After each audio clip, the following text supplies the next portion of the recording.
मित्रों नमस्कार। मैं GSL पांडे आज आपके लिए हिंदी विषय लेकर आया हूं और हिंदी में देखते हैं भक्ति काल के संत कवि।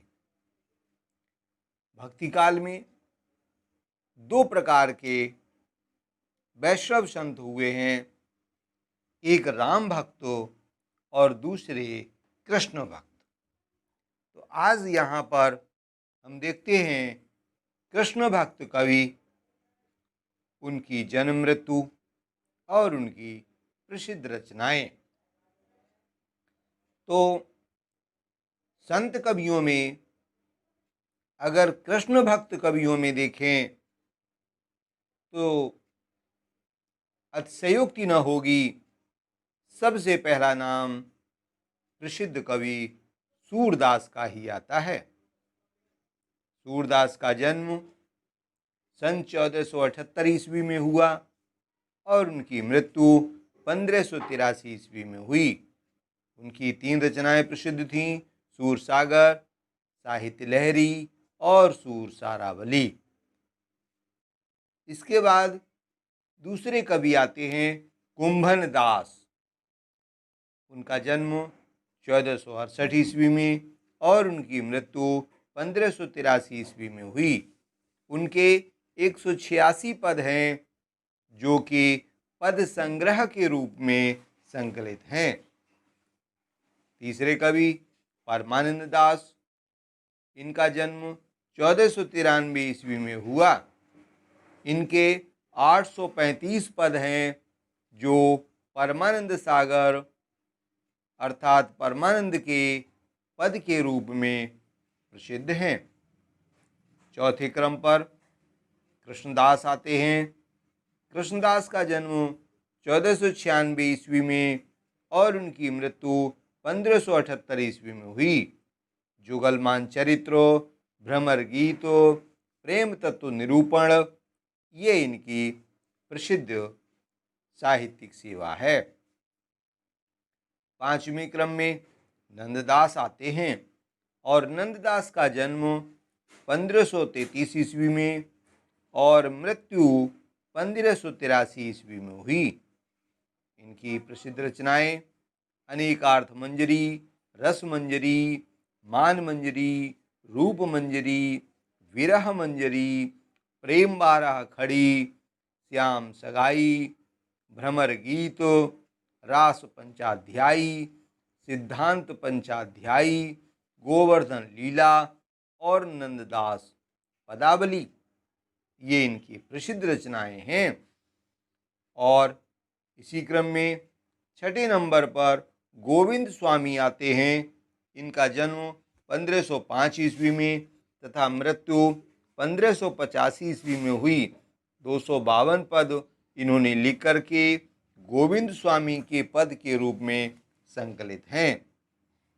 सातवें क्रम पर छीत स्वामी, 1515 ईस्वी में आपका जन्म हुआ और 1585 ईस्वी में आपका स्वर्गवास हो गया।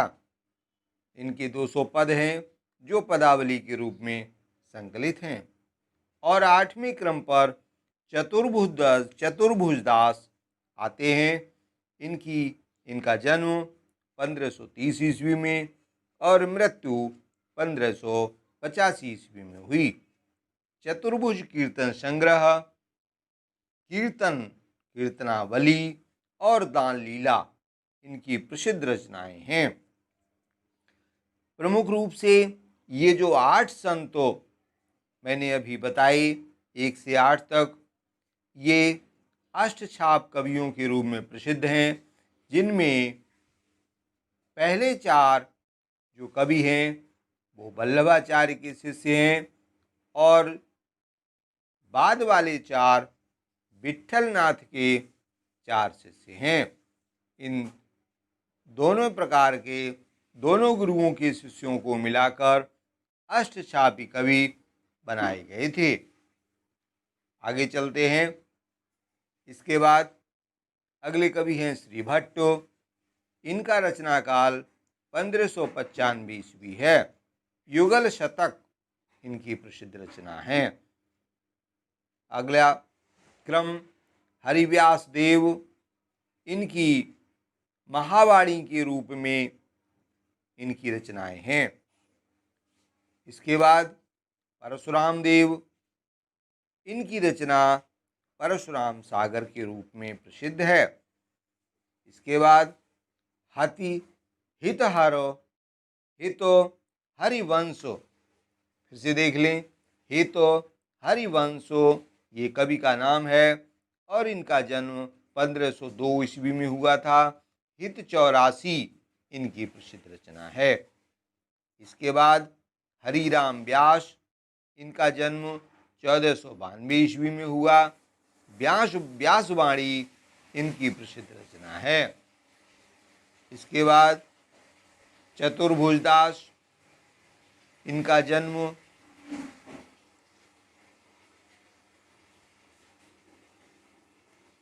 इनकी जो प्रसिद्ध रचना है द्वादशी यश है। और ध्रुवदास, इनका जन्म 1573 ईस्वी में हुआ। इनकी मृत्यु 1643 ईस्वी में हुई।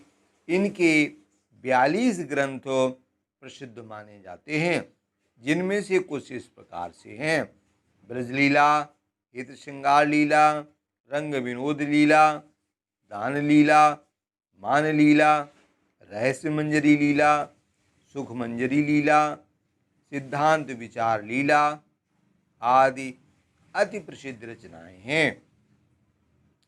इसके बाद स्वामी हरिदास, इनका जन्म 1478 ईस्वी में हुआ और मृत्यु इनकी 1573 ईस्वी में हुई। सिद्धांत के पद और केलीमाल इनकी प्रसिद्ध रचनाएं हैं। इसके बाद बिहारिंदास, इनकी प्रसिद्ध रचना बिहारिंदास वाणी के रूप में प्रसिद्ध है। इसके बाद राम राय कवि हैं, जिनका जन्म 1503 ईस्वी में हुआ है।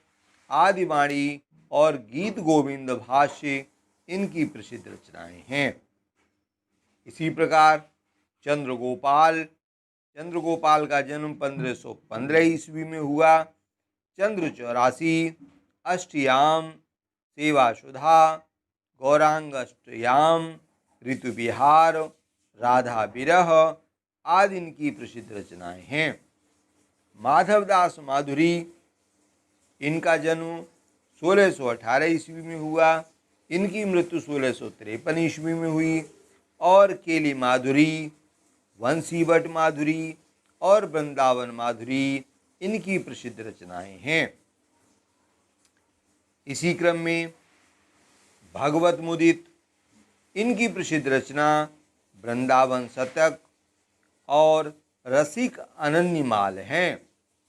इसके बाद मीराबाई, इनका जन्म 1504 ईस्वी में और इनकी मृत्यु 1563 ईस्वी में हुई। इनके स्फुट पद इनकी रचनाएं हैं कि जो स्फुट पदों के रूप में प्राप्त होती हैं। इसके बाद रसखान, रसखान का जन्म 1533 ईस्वी में और इनकी मृत्यु 1618 ईस्वी में हुई। सुजान रसखान इनकी प्रसिद्ध रचना है। इस प्रकार से मित्रों, कृष्ण भक्त कवि और उनकी रचनाएं प्रसिद्ध रूप में जो प्रसिद्ध हैं उनका उल्लेख यहाँ पर किया गया है। यद्यपि और भी बहुत से संत कवि हुए हैं, लेकिन विस्तार में जिनका उल्लेख प्राप्त होता है उनके विषय में मैंने आपको अवगत कराया। और भी आप स्वाध्याय से अपने ज्ञान को बढ़ाएं। मित्रों, आज का वीडियो यहीं समाप्त होता है। धन्यवाद। स्वस्थ रहें, प्रसन्न रहें। जय हिंद।